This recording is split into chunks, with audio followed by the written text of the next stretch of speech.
अव्यक्त बाप दादा के महावाक्य दिनांक 30 जून 1974। अव्यक्त स्थिति में स्थित होने से पुरुषार्थ की गति में तीव्रता। बाबा ने इस विषय को लेकर महावाक्य उच्चारे हैं। बाबा ने कहा, बच्चे प्रकृति के और विकारों के आकर्षण से सदा परे रहने वाले, विश्व की सर्वात्माओं की सेवा करने वाले और सदा विदेही परम पिता परमात्मा शिव बोले, आज सभी बच्चों को सूक्ष्म वतन का समाचार सुनाते हैं। आप सबकी रुचि होती है न कि सूक्ष्म वतन की सैर करें, अर्थात एक बार वतन को जरूर देखें। पता है कि यह इच्छा व संकल्प क्यों होता है? क्योंकि बाप दादा सूक्ष्म वतनवासी बन पाठ बजा रहे हैं। इसलिए संकल्प आता है कि हम भी एक बार बाप दादा के साथ यह अनुभव करें। इसलिए बाप दादा ही अपना अनुभव सुना देते हैं। यह तो मालूम है ना कि सबसे मुख्य अनुभव करने व सुनने का दृश्य किस प्रकार होता है। विशेष बच्चों के प्रति अमृत वेले का समय ही निश्चित है।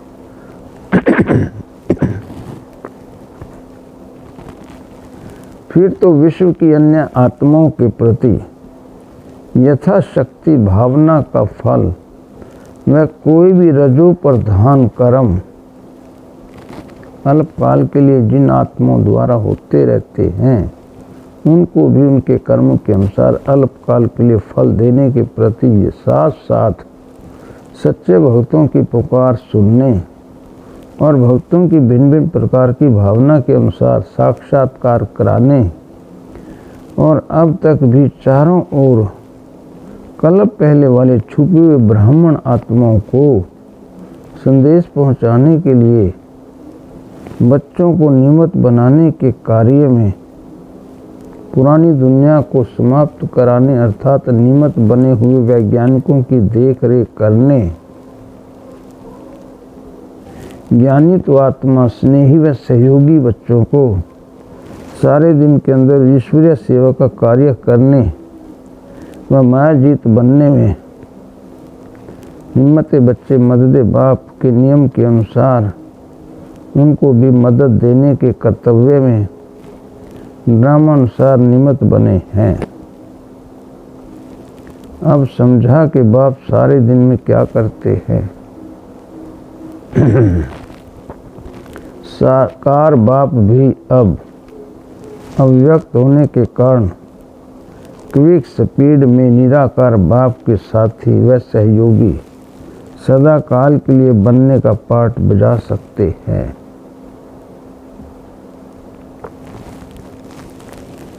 ब्रह्मा बाबा अव्यक्त शरीरधारी शरीर के बंधन में न होने के कारण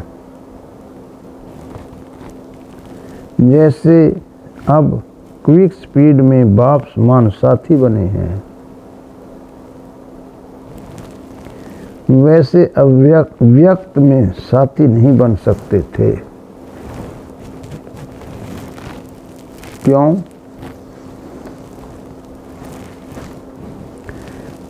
नहीं बन सकते थे? कारण क्या है?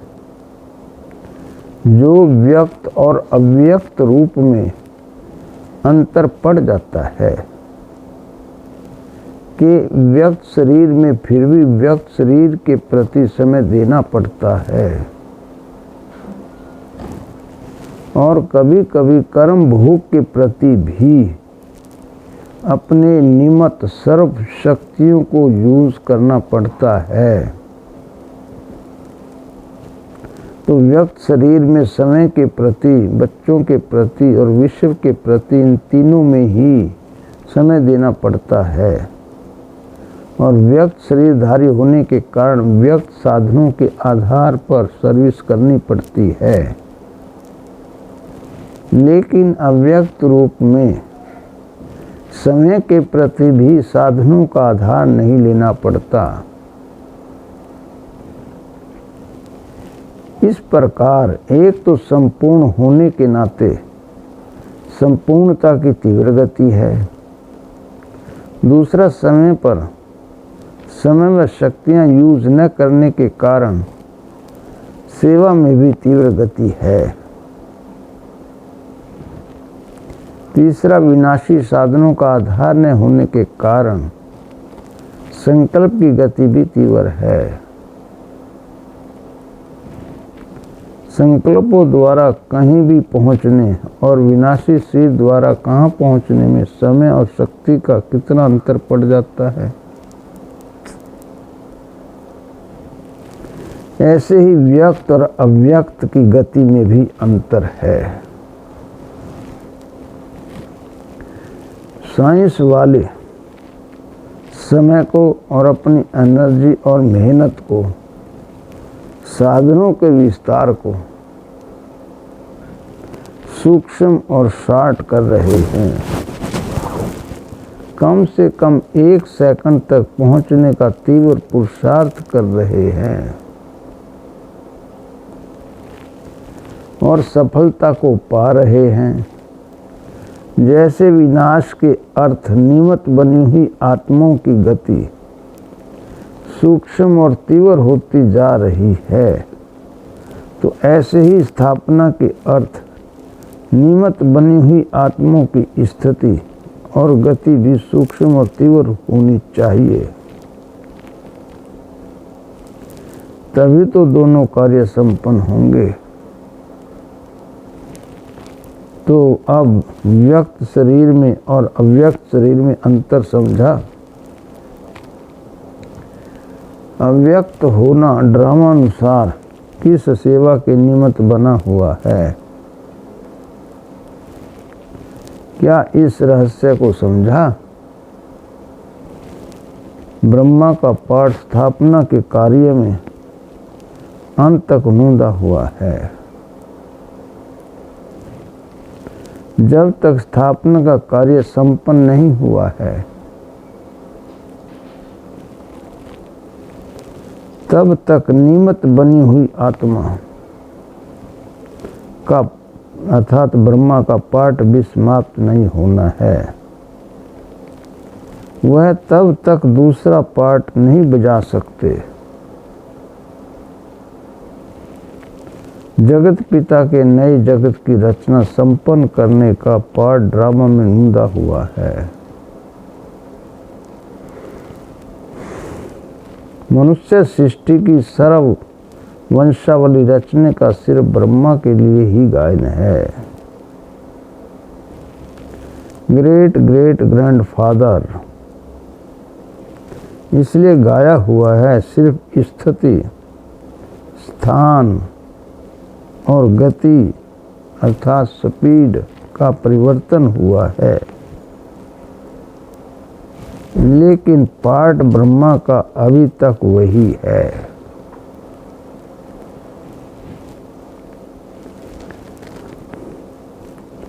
कईयों के संकल्प पहुंचते हैं कि इतना समय बाबा क्या कर रहा है। बाप भी प्रश्न पूछते हैं कि क्या ब्रह्मा के साथ ब्राह्मणों का सर्वात्माओं के कल्याण अर्थ निमित्त बनने का पाठ व नई सृष्टि की स्थापना का नूंदा हुआ पाठ समाप्त हुआ है। जब पाठ समाप्त नहीं हुआ और सृष्टि का परिवर्तन ही नहीं हुआ, तो ब्रह्मा का पाठ समाप्त कैसे होगा? स्नेह के कारण ही संकल्प आता है कि वतन में इतना समय क्या करेंगे, वतन का पाठ इतना समय क्यों और कैसे। ये संकल्प कब आता है? यह भी एक गुप्त रहस्य है। कर्म बंधन से मुक्त संपन्न हुई आत्मा इस कल्प के जन्म मरण के चक्कर को समाप्त करने वाली आत्मा, निराकार बाप की फर्स्ट नंबर साथी आत्मा, विश्व के कल्याण प्रति निमित्त बनी हुई फर्स्ट आत्मा, समय के प्रति और विश्व के प्रति सर्व सिद्धि प्राप्त हुई आत्मा, जहाँ चाहें और जितना समय चाहे वह वहाँ स्वतंत्र रूप में पाठ बजा सकती है। जब अल्पकाल की सिद्धि प्राप्त करने वाली आत्माएं अपनी सिद्धि के आधार पर अपने रूप परिवर्तन कर सकती हैं, तो सर्व सिद्धि प्राप्त हुई आत्मा अव्यक्त रूपधारी बनकर जितना समय चाहे क्या वह उतना समय ड्रामानुसार नहीं रह सकती।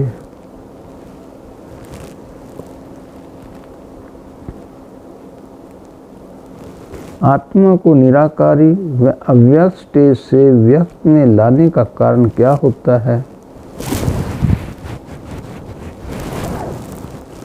एक कर्मों का बंधन, दूसरा संबंध का बंधन, तीसरा व्यक्त सृष्टि के पार्ट का बंधन और देह का बंधन 16 तैयार होता है और आत्मा को पुराने से नए में आकर्षित करता है।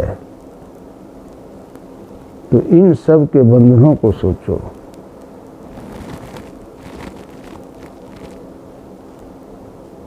स्थापना के पाठ को जो बंधन है वह व्यक्त में अव्यक्त रूप में और ही तीव्र गति से हो रहा है।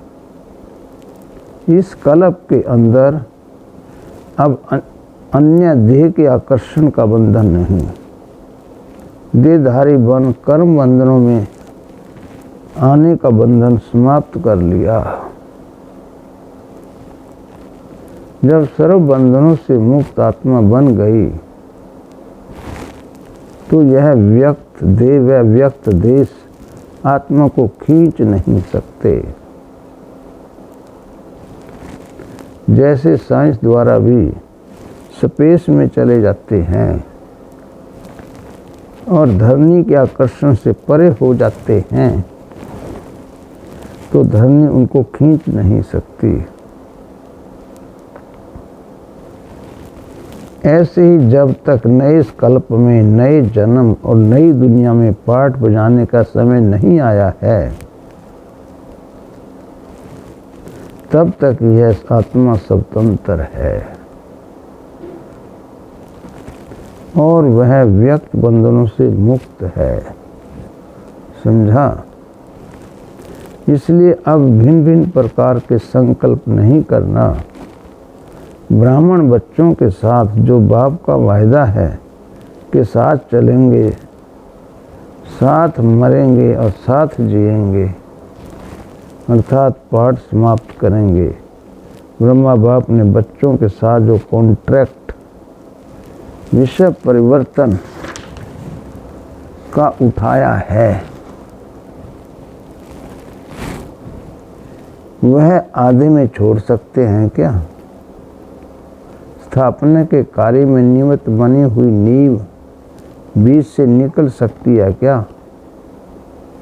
जो कर्म मैं करूँगा मुझे देख सब करेंगे, ये स्लोगन कर्म अर्थ निमित्त बनी हुई आत्मा समाप्त नहीं करेगी। अभी सेवा का कर्म बाप को देखते हुए कर रहे हो ना।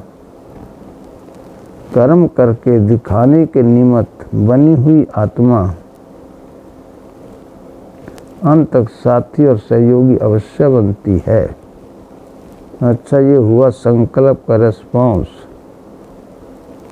अमृत वेले का समाचार फिर दूसरी बार सुनाएंगे, क्योंकि वह विशेष तौर से बाप और बच्चों का ही समाचार है और उसका तो विस्तार होगा ना। अच्छा, ऐसे गुह्य राजों को समझने वाले, राजयुक्त, योग युक्त, ज्ञान युक्त, युक्ति युक्त, सर्व गुणों से युक्त, प्रकृति और विकारों के आकर्षण से सदा परे रहने वाले, बाप के साथ स्थापना के कार्य में तीव्र गति से सहयोगी बनने वाले और सदा स्नेही आत्माओं को बाप दादा का याद प्यार, गुड नाइट और नमस्ते। इस मुरली का सार। पहला, सूक्ष्म तन में रहते हुए भी अव्यक्त बाप दादा भक्तों की पुकार सुनने, वैज्ञानिकों की देखरेख करने, छिपे हुए बच्चों को खोज निकालने और ब्राह्मण बच्चों की पुरुषार्थ और सेवा में मदद करने का कार्य करते हैं। दूसरा, अव्यक्त शरीरधारी होने से एक तो संपूर्ण होने के कारण संपूर्णता की तीव्र गति है, दूसरे समय पर वह शक्ति यूज न करने के कारण सेवा में तीव्र गति है, और तीसरे विनाशी साधनों का आधार न होने के कारण संकल्प की गति भी तीव्र है। अच्छा, ओम शांति।